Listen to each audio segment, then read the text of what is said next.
Assalamualaikum warahmatullahi wabarakatuh. Di sini kami ingin memaparkan materi terkait analisis data, penyusunan, dan pengukuran skala untuk memenuhi tugas mata kuliah metodologi penelitian kuantitatif dengan dosen pengampu Ibu Siti Rahayu MPD. Dengan anggota kelompok Fatul Huda dengan NIM 20224064020021 dan saya sendiri Najama Muda dengan NIM 20224064020020. Pokok pembahasan yang akan kami paparkan yang pertama yaitu prosedur pengukuran, yang kedua konsep teknik penyusunan skala, yang ketiga konsep analisis data kuantitatif penelitian asosiatif, yang keempat analisis data dengan korelasi product moments, yang kelima mengkaji artikel penelitian, dan yang keenam yaitu kesimpulan. Untuk materi yang pertama yaitu prosedur pengukuran. Menurut Imam Ghazali 2005, pengukuran adalah meletakkan angka atau simbol pada karakter yang sesuai dengan prosedur yang telah ditetapkan dan diakui. Karakter yang dimaksud adalah satuan ukuran tertentu, misalnya mengacu pada usia, tingkat pendapatan, tingkat pendidikan, atau jenis kelamin. Sebelum melakukan pengukuran penelitian harus terlebih dahulu merumuskan konsep dan variabel penelitiannya. Dalam penelitian yang diukur adalah variabel-variabel dan hasil pengukuran menunjukkan realistis. Karena itu, pengukuran dapat menghubungkan konsep-konsep variabel yang abstrak dan realistis. Selanjutnya itu prosedur pengukuran terdiri dari, untuk yang pertama yaitu menentukan dimensi variabel penelitian. Penentuan variabel menjadi subvariabel, penentuan subvariabel menjadi indikator, penentuan deskriptor menjadi indikator. Selanjutnya itu merumuskan ukuran masing-masing dimensi. Pada tahap pertama, setelah dirumuskan indikator-indikator dari masing-masing dimensi atau subvariabel, pada kedua tahap ini dirumuskan ukuran dari masing-masing dimensi. Ukuran dirumuskan dalam pertanyaan-pertanyaan yang relevan dengan indikator-indikator dari masing-masing dimensi variabel penelitian. Selanjutnya itu menentukan tingkat ukuran yang digunakan. Secara umum terdapat 4 jenis ukuran, yaitu ukuran nominal, ukuran ordinal, ukuran interval, dan ukuran rasio. Untuk selanjutnya itu menentukan tingkat ukuran yang digunakan. Hasil pengukuran nominal hanya menentukan adanya klasifikasi atau kategori pengukuran terhadap jenis kelamin, jenis pekerjaan, agama, tempat lahir yang sering digunakan, merupakan contoh nominal. Klasifikasi jenis kelamin tidak ditunjukkan adanya jenjang. Selanjutnya pada ukuran ordinal, nilai-nilai variabel telah menunjukkan adanya jenjang, misalnya tingkat pendidikan masyarakat, SD, SLTP, dan PT. Dalam hal ini, antara satu klasifikasi dan klasifikasi yang lain terdapat jenjang. Jadi, pada ukuran ordinal terdapat 2 ciri, yaitu klasifikasi dan adanya jenjang. Pada ukuran interval memiliki 2 ciri yang terdapat pada ukuran ordinal. Pada ukuran interval ini terdapat ciri tambahan, yaitu memiliki satu ukuran berjarak sama. Hasil pengukuran dalam ilmu-ilmu sosial pada umumnya hanya sampai pada tingkat interval. Misalnya tes IQ, tes hasil belajar hanya dapat menghasilkan variabel dengan ukuran interval, karena hasil pengukuran tersebut tidak dapat menunjukkan titik nol. Selanjutnya yaitu ukuran rasio.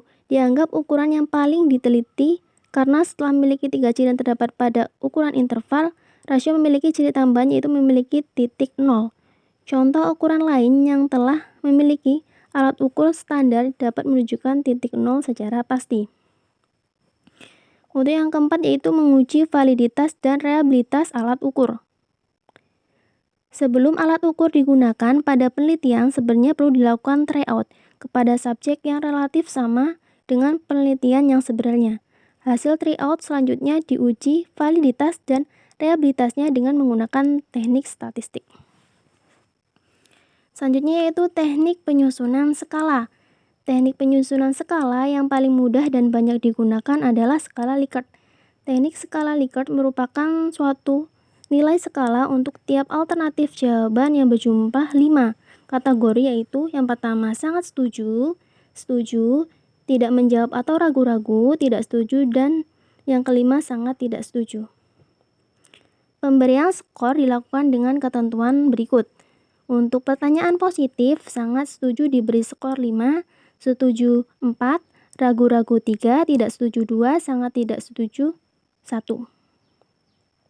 Selanjutnya untuk pertanyaan negatif, sangat setuju diberikan skor 1, setuju 2, ragu-ragu 3, tidak setuju 4, dan sangat tidak setuju 5.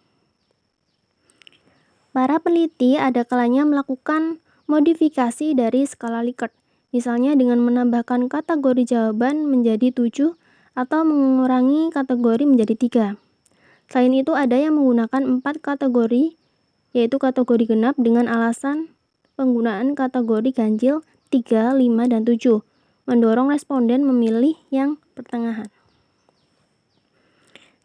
Selain skala Likert, dikenal metode Bergardus. Skala Bergardus dapat digunakan untuk mengukur jarak sosial. Contoh skala Bergardus adalah sebagai berikut, yaitu dalam tabel di samping. Itu kan misal pertanyaannya adalah apakah saudara menerima orang hitam sebagai warga di negara ini? Yang kedua, apakah saudara menerima orang hitam bekerja di kantor saudara? Yang ketiga, apakah saudara menerima orang hitam sebagai teman seklub? Yang keempat, apakah saudara menerima orang hitam menjadi tetangga Anda? Yang kelima, apakah saudara menerima orang hitam menikah dengan saudara? Skala tersebut bertujuan mengukur tingkat kesediaan orang putih. Isi kelima pertanyaan di atas menunjukkan intensitas hubungan yang semakin meningkat. Responden yang iya untuk pertanyaan nomor 5 pasti menjawab iya. Untuk pertanyaan lainnya, karena intensitasnya lebih rendah, skor yang diperoleh seorang responden menunjukkan jumlah hubungan yang diterima dan memperlihatkan hubungan yang bagaimana yang disetujuinya. Misalnya skor 3 menunjukkan bahwa responden menerima orang hitam dalam 3 hubungan sosial, yaitu teman seklub, teman sekantor, dan sebagai warga negara. Pokok bahasan yang selanjutnya yaitu analisis data kuantitatif.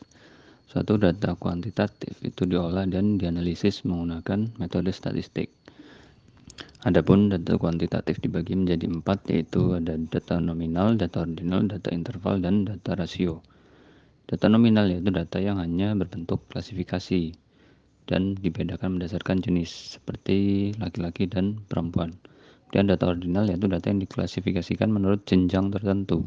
Jadi ada tingkatan seperti kelas 1, kelas 2, kelas 3. Kemudian data interval yaitu data ini selain menunjukkan adanya jenjang juga memiliki ciri lain, yaitu memiliki interval yang sama. Misalnya skor hasil ujian, skor hasil tes IQ, dan lainnya. Kemudian yang terakhir data rasio memiliki ciri yang dimiliki oleh data interval. Selain menunjukkan adanya jenjang dan memiliki interval yang sama, data rasio memiliki titik nol mutlak seperti ukuran panjang, berat, dan lain-lain. Selanjutnya, penelitian yang bertujuan untuk mengetahui pengaruh dan hubungan antar variabel dapat dianalisis dengan menggunakan salah satu strategi, yaitu analisis korelasi atau analisis varians. Dilihat dari tujuan analisis data, statistik dapat dibedakan menjadi 3. Yang pertama, statistik yang mengukur hubungan dari 2 variabel atau lebih. Ini menggunakan metode korelasi.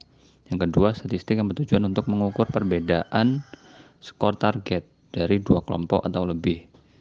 Dapat menggunakan metode t-test ataupun menggunakan analisa varians.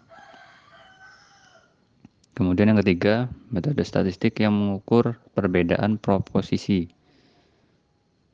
yang disebut dengan chi-kuadrat. Pokok bahasan yang selanjutnya yaitu analisa data dengan teknik korelasi produk momen. Untuk menghitung besarnya korelasi kita menggunakan statistik. Teknik statistik ini dapat digunakan untuk menghitung antara 2 atau lebih variabel. Koefisien korelasi bivariat adalah statistik yang dapat digunakan oleh peneliti untuk menerangkan keeratan hubungan antara 2 variabel. Misalnya perhatian mahasiswa terhadap mata pelajaran atau mata kuliah dengan prestasi belajarnya. Kemudian ada beberapa macam koefisien korelasi. Ketepatan penggunaan koefisien ini tergantung dari jenis data yang akan dicari hubungannya, baik itu data diskrit, ordinal, atau data interval. Brock and Gold menyebutkan juga statistik korelasi bivariat dengan istilah lain, yaitu zero ordered correlation, yang digunakan dalam menerangkan metode multivariat apabila menggunakan n atau jumlah variabelnya 2. Metode korelasi multivariat apabila metode statistik yang digunakan oleh peneliti untuk menggambarkan dan menentukan hubungan antara 3 variabel atau lebih. Kemampuan ini sangat penting mengingat bahwa dalam dunia pendidikan, variabel penyebab ini bukanlah tunggal. Sehingga dengan korelasi produk momen digunakan misalnya untuk menentukan hubungan antara dua gejala interval seperti nilai matematika dan nilai IPA. Kemudian dalam menentukan koefisien korelasi dapat menggunakan 3 rumus. Yang rumus pertama, R atau koefisien korelasinya sama dengan 1/n, itu jumlah data dikali dengan sigma X bar, itu rata-rata dari data X dikurang X kali dengan Y bar atau rata-rata dari Y dikurang dengan Y per SX dikali dengan SY. Dengan SX itu adalah simpangan baku dari X dan SY adalah simpangan baku dari Y. Kemudian rumus yang kedua yaitu RXY atau koefisien korelasinya sama dengan sigma X dikali Y dibagi dengan akar sigma X kuadrat dikali sigma Y kuadrat. Dan rumus yang ketiga RXY atau koefisien korelasinya sama dengan N dikali sigma X dikali Y dikurang sigma X dikali sigma Y dibagi akar N dikali sigma X kuadrat dikurang sigma X dikuadratkan dikali dengan N dikali sigma Y kuadrat dikurang sigma Y dikuadratkan. Kemudian untuk contoh, misal nilai matematika dan nilai IPA dari 10 siswa. Itu ada nilai matematikanya 2, 4, 2, 3, 5, 2, 4, 3, 3, 2. Dan untuk nilai IPA-nya 2, 5, 2, 4, 3, 5, 8, 6, 3, 2. Kemudian kita tentukan rata-rata dari X atau X bar-nya sama dengan 30/10 sama dengan 3. Kemudian untuk Y bar-nya 40/10 sama dengan 4. Kemudian kita tentukan nilai X bar min X untuk setiap datanya, sehingga diperoleh seperti pada tabel. Kemudian untuk Y bar min Y, untuk setiap Y juga diperoleh pada tabel. Kemudian kita tentukan hasil kalinya, sehingga diperolehlah data pada tabel yang baru. Kemudian untuk mempermudah perhitungan dengan menggunakan rumus, kita gunakan tabel sebagai berikut. Dengan X dari datanya dan Y dari data, kemudian nilai dari X bar min X, nilai dari Y bar min Y, nilai dari X kuadrat, nilai dari Y kuadrat, dan nilai dari X dikali Y. Sehingga dengan rumus yang pertama, kita dapat memperoleh bahwa simpangan baku dari X yaitu akar sigma X bar min X kuadrat per N, yaitu hasilnya 1. Kemudian untuk simpangan baku untuk Y, diperoleh akar sigma Y bar min Y kuadrat per N, hasilnya juga 1. Sehingga rumus koefisien korelasinya adalah 1/N sigma X bar min X dikali Y bar min Y per SX dikali SY, sehingga diperoleh hasilnya yaitu 0,8/1,9 atau sama dengan 0,42. Dengan menggunakan rumus yang kedua yaitu RXY sama dengan sigma XY per akar sigma X kuadrat dikali dengan sigma Y kuadrat. Itu sama dengan 8 per akar 10 dikali 38. Yaitu 8 per akar 380 atau sekitar 0,42.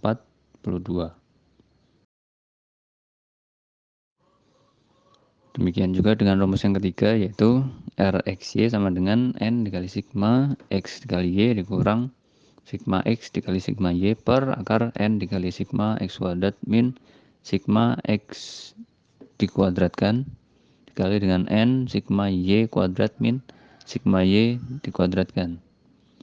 Sehingga dari perhitungan diperoleh bahwa hasilnya adalah 80/1,9 189,737, itu sekitar 0,42.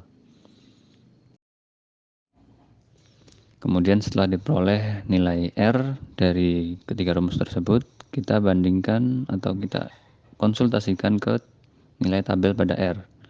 Namun ada cara lain yang lebih mudah atau sederhana dengan menggunakan interpretasi seperti tabel di bawah ini, yaitu jika nilai R-nya berada pada rentang 0,8 sampai 1, itu dikatakan memiliki hubungan yang tinggi atau erat. Kemudian di antara 0,6 sampai 0,8 itu cukup erat.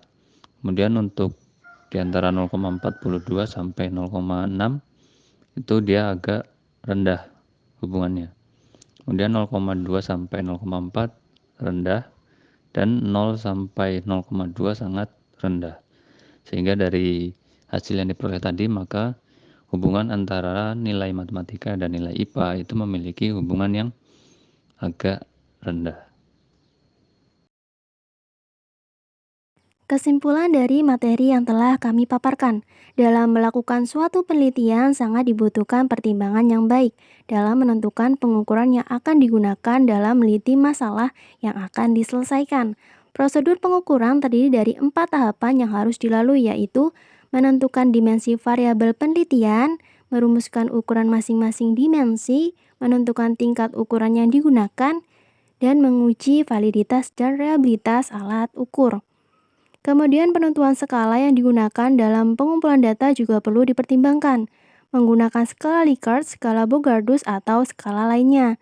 Setelah data diperoleh, proses analisis data merupakan tahapan yang paling penting dalam menentukan hasil dari penelitian yang telah dilakukan, sehingga perlu ketelitian dan kehati-hatian yang tekun dalam menganalisis data tersebut. Dalam penelitian pendidikan, terdapat 3 metode statistik yang biasa digunakan dalam menjawab hipotesis yang ditetapkan, yaitu metode korelasi, metode t-test, dan analisis varian, dan metode G-kuadrat.